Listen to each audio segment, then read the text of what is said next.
Bajaj NS 400cc. Yes guys, tama nga po kayo nang narinig. Alam naman natin guys na dito sa Pilipinas is meron na nga pong NS 200cc. Ito nga po guys is isa nga pong napaka-solid na naked bike na available na dito sa Pilipinas. Pero ang kanya nga pong engine displacement is nasa 200cc lamang. At ang motorcycle na to guys is nagmula nga po sa Bajaj. Itong ang Bajaj guys is nagmula naman po sa bansang India. Ibig sabihin guys, India bike nga po ang motorcycle na yan. Bakit ka boy Kawasaki ang nakalagay sa kanya dito sa Pilipinas? Well, si Kawasaki nga po ang tumulong kay Bajaj para nga po mai-market dito sa Pilipinas ang kanilang mga motor. Kaya masasabi din natin guys na may kalidad po ang Bajaj sa mga motorcycle na nilalabas nila dahil hindi nga po magtitiwala ang isang malaking company brand para nga po i-market dito sa Pilipinas at ipapakilala nga po nila gamit ang kanilang company name. Dito sa Pilipinas guys, meron na nga pong 400cc na available na nga po si Bajaj at inilabas nga rin po yan dito ni Kawasaki, yung Dominar 400cc. Nakitang-kita nga po natin guys na madami nga po sa ating mga kababayan ang tumangkilik sa motorcycle na ito kasi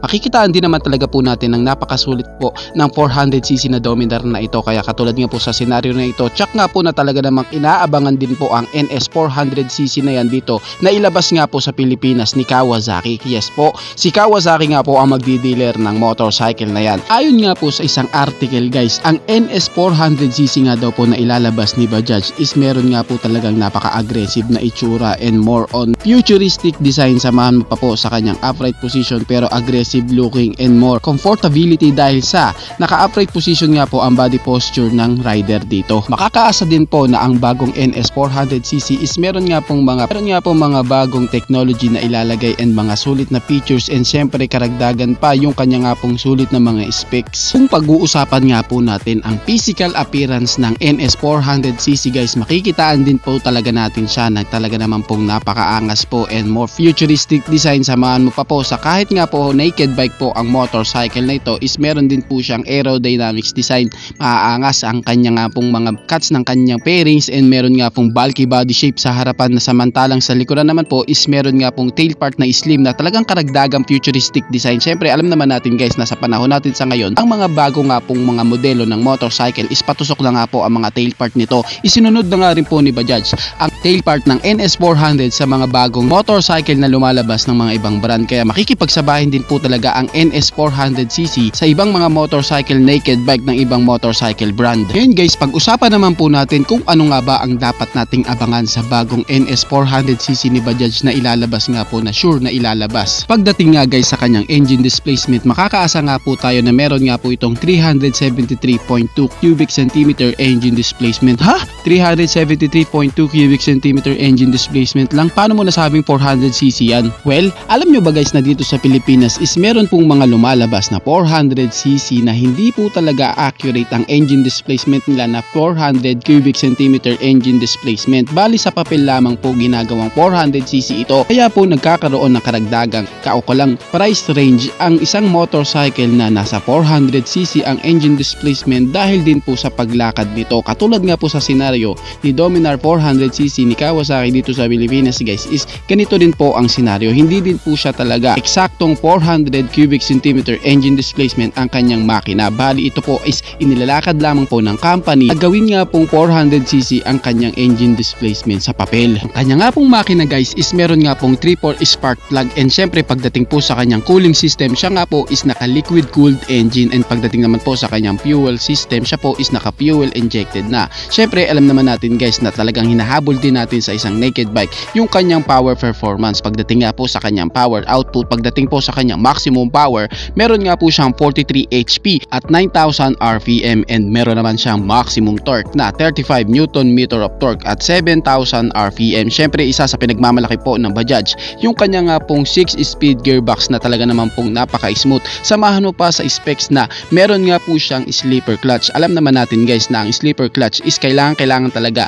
lalo na sa mga malalaking ating engine displacement. Ang slipper clutch nga po ang tumutulong para nga po mapanatili niyang stable pa rin ang rear tire mo kahit mag hard downshift ka. And syempre siya po is nakakatulong para nga po mapanatili niyang stable and makatulong din po na maprotektahan ang gearing mo and more comfortability dahil nga po sa malambot nga po ang kanyang clutch lever. At kahit nga po guys nasa 400cc nga po ang kanyang engine displacement, alam nyo ba guys na makakaasa pa rin kayong meron siyang matipid na gas consumption dahil sa naka single cylinder nga po ang motorcycle na ito, makakaasa kang matipid nga po ito sa kanyang gas consumption. Kumukonsumo nga lang po ang kanyang gas consumption ng 30 km per liter. Alam nyo ba guys na ang 30 km per liter is matipid na po para sa isang 400cc naked bike. Ayon nga po sa article guys na inilabas ni Bajaj, ang motorcycle nga po na NS 400cc nila is kaya nga daw pong mahit ang bilis na top speed na 167 km per hour. Well, syempre wala namang kaso dyan guys kung ano man ang kanyang top speed dahil alam naman natin guys na nakadepende pa rin po sa rider kung gaano niya kabilis patatakbuhin ang kanyang motorcycle. Ngayon ang tanong, sure ba na ilalabas talaga ang NS 400cc? Alam nyo ba guys na sa article nga po na inilabas ni Bajaj,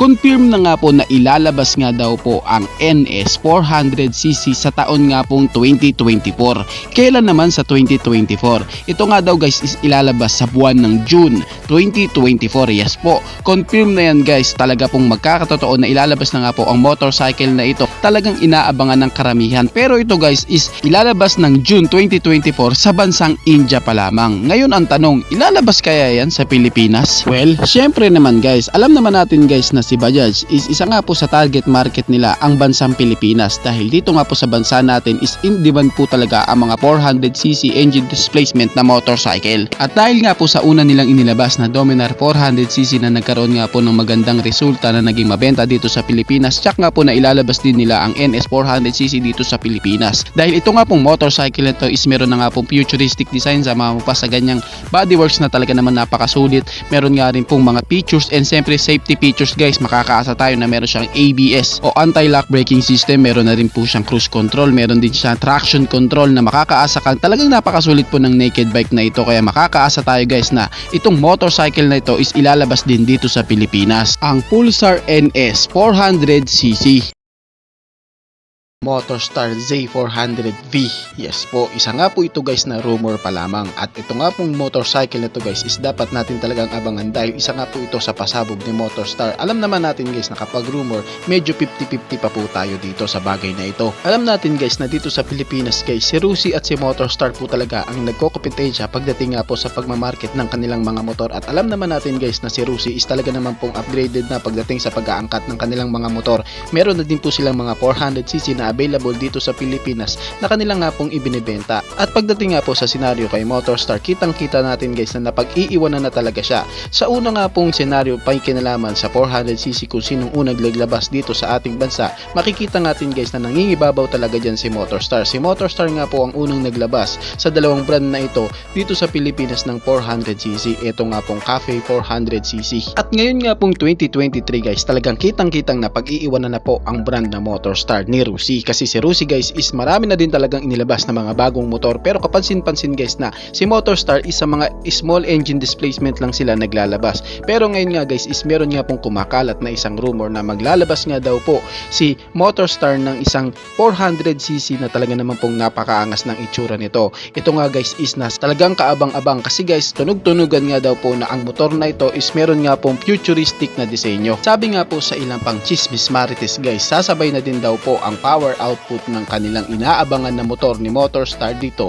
na naked bike sa mga katunggalingan niya sa ibang motorcycle brand. Alam naman natin guys na ang dalawang motorcycle brand na ito na si Motorstar at si Rusi is medyo talagang malihim pagdating sa kanilang mga motor na ilalabas dito sa Pilipinas. Yung tipong malalaman mo na lang is naandito na, kumbaga walang man lang teaser. Kaya may kinalaman sa kanyang specs, features and price guys, wala pa po tayong idea dyan. Ito nga pong video na to guys is binabanggit ko lamang po sa inyo na meron tayong dapat abangan kay Motorstar na bagong motor, at eto nga daw pong si Z400V. At dahil nga po sa chismis marites guys na sinasabi na futuristic disenyo din daw po ang motorcycle nito at sasabay din sa ibang motorcycle na 400cc na Street Fighter design na naked bike, makikitaan din natin yun guys ng sure na inverted fork sa kanyang suspension, na meron din pong suspension na monoshock sa kanyang suspension, and I think guys na pagdating sa kanyang braking system, siguradong upgraded na din ito na meron na din pong features na ABS o anti-lock braking system katulad nga po sa Rusi Classic 400cc ni Rusi dito sa Pilipinas, at yung isa nga po na bago ni Rusi dito yung Rusi Cyclone 400S. Bilang paglilinaw nga pala guys, ang ginamit ko nga po na motorcycle sa thumbnail is hindi po ito yung itsura na dapat nating abangan kay Motorstar na Z400V.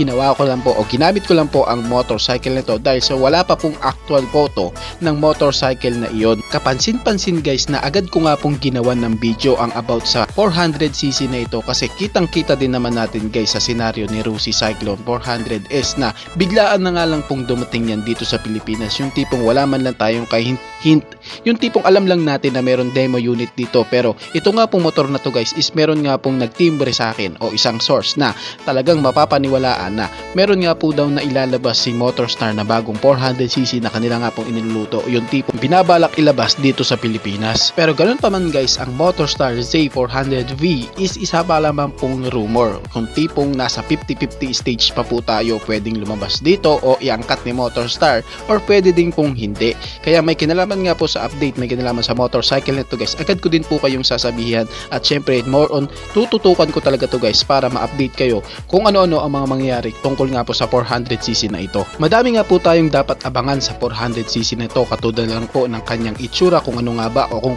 talagang nga pang napaka-unique and futuristic design nito, yung kanyang nga pong engine specs, yung kanyang power output, yung kanyang magagandang materials na ginamit, and meron ba itong magandang aerodynamics design, at kung ang kanya nga pong presyo is abot kaya din pang masa. Yan ang ating aabangan. Sa ngayon guys, ito lamang po muna ang aking mababanggit sa inyo, na meron nga po tayong isang rumor na kumakalat na meron nga daw pong ilalabas si Motorstar na 400cc naked bike. Yan ang sama-sama nating aabangan. Kaya kung gusto mo pong update may kinalaman sa motor na ito, make sure guys na nakasubscribe ka sa channel na ito para hindi ka mahuli sa update may kinalaman nga sa motorcycle na ito, ang Motorstar Z400V. Isahan natin sa kanyang physical appearance. Bakit masasabi kong sulit ang motor na to?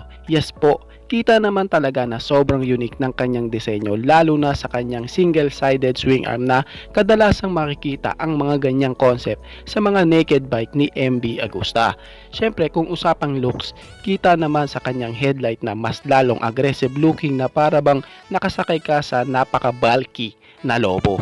Idagdag mo pa ang kanyang twin piece all LED lights na kapag nasa front view, kita ang angas nito. And syempre, isa sa magandang features nito is yung kanyang full color TFT display na kadalasan na talagang normal sa mga higher displacement engine ng mga motorsiklo na nilalabas ng mga brand na nagmula sa China. Ito pa ang isa sa maganda sa kanya, yung mas wide naked handlebar para mas lalong relax ang rider, and medyo mahaba para sa kanyang steering radius na di kahirap, lalo na sa mga traffic situation. Yan pa lang yan guys ha. Syempre napakaganda at napakaangas ng motor na to. Asahan din natin na may maganda ding power output na ipapakita ito. Syempre sa kanyang engine specs. Meron itong 389cc engine displacement, pero accurate siya na 400cc, kaya legal na yan dito sa Pilipinas, no? Legal na yan sa expressway. Nilinaw ko lang guys kasi may iba kasi na sinasabing di pa din daw yan 400cc, gawa nga 300 something lang daw. Okay. Ang Asura 400 guys is naka liquid cooled and naka parallel twin, at meron siyang 36 HP at merong maximum torque na 32 Nm of torque. Sa power output niya, masasabi talagang di na mabagal para sa 400cc na naked bike, dahil sa kaya nga nitong mag-accelerate ng 0 to 100 in just 7 seconds, at kaya niyang mahit ang kanyang top speed sa bilis na 160 km/h. At syempre, isa sa maganda sa kanya, dahil sa mahal nga ang gasolina sa panahon natin sa ngayon, maganda nga sa kanya is hindi siya malakas sa gas, kasi meron siyang 32.2 km/L na gas consumption. Para sa ganitong motor na 400cc, goods na ang kanyang gas consumption. Matipid na, kasi para ka lang nakagama 200cc ng Rusi. Isipin mo 400cc na, pero ang kanyang gas consumption is 32.2 km/L na halos same lang sa Rusi na 200cc na Gamma. Sa kanya namang suspension, naka-inverted fork sa unahan and single-sided swing arm with monoshock. Yes, dagdag angas yan sa motor na to guys, yung kanyang ang single-sided swing arm. Pagdating naman sa kanyang braking system, naka-dual disc brake radial caliper sa unahan and naka-disc brake naman sa likuran with dual ABS. Pero guys, meron tong isang variant, yung walang ABS. Dagdag pa nga sa kanyang aggressive design is yung kanyang pillion seat na makikitang napakataas at sadyang ginawa para mangibabaw ang kanyang underneath design para mangibabaw na nga rin ang highlights ng kanyang single-sided swing arm. Kung gusto mo mag solo ride tapos gusto mo is maangas na motor, I recommend this bike. Pero kung gusto mo mag ride, nakasama si OBR mo. Wait a minute! Ang tanong, may OBR ka ba?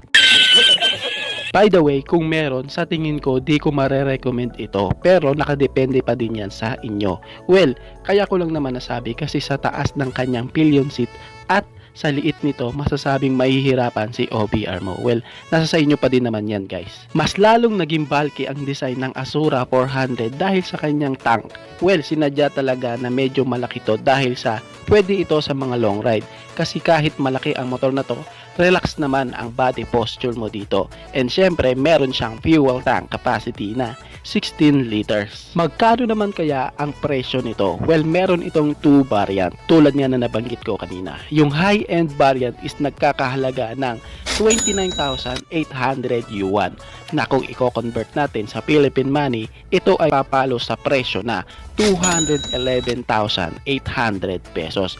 At doon naman sa isang variant, nagkakahalaga nga ito ng 27,800 yuan. Nasa kung sa Philippine money naman, ito ay papalo sa 196,989 pesos. Well, masasabi kong mura pa din siya guys, kasi kung titignan kasi sa presyo ng naked bike na NK400, masasabing mas mataas pa din si NK. And doon din sa variant na nagkakahalaga lamang po ng 196,000, masasabing di din nagkakalayo ang presyo nito kay Dominar 400. Kaya masasabing sulit na sulit din ito sa kanyang presyo. Baka matanong mo, ano ba ang pinagkaiba ng dalawang variant na yan? Well, doon lang naman sa high-end variant is meron po siyang ABS. Pero doon sa ordinary, sad to say, is wala po siyang ABS. Well guys, no, about nga pala sa kanyang price, syempre estimated price pa lang yan guys. And syempre asahan natin na di nalalayo ang real price niyan sa kanyang estimated price na binanggit ko dito sa video na ito. Kaya malamang na malapit lang din ang real price ng motorsiklo na yan pag lumabas na dito sa Pilipinas. And yes, napag-usapan na rin ang tanong, ilalabas pa yan sa Pilipinas? Yes po, malaki ang posibilidad na ilabas yan ni Motorstrada dito sa bansa. Kapag nga po naangkat na nila ang bike na to, paniguradong lalabas na yan dito sa Pilipinas. I think if makuha ito ni Motorstrada ang Azura 400, di nalalayo ang real price niyan sa ibang naked bike na binibenta ni Motorstrada dito sa ating motorcycle market sa Pilipinas. Napakaangas nga talaga ng Azura 400. Sa murang halaga, meron ka ng Street Fighter naked bike. If ilalabas yan dito sa Pinas, guys, sulit kaya na mag-avail nito? Paki-comment naman ang inyong reaksyon, guys, dyan sa comment section at atin yan isa-isahin babasahin. Bago matapos ang video na to guys, baka pwede naman na pahingi ng isang like mula sa inyo. Maraming salamat po. Sa tingin ko guys is dito ko na lamang po tatapusin ang ating vlog. I hope na nag-enjoy kayo sa aking hinandang video para sa inyo. Pinasisigla ko rin kayo guys na i-subscribe ang aking YouTube channel. I-click mo na din ang notification bell para ma-update kayo sa mga susunod na aking i-upload. Maraming salamat po. So guys, dito ko na lamang po tatapusin guys. Ichi boy. Thank you!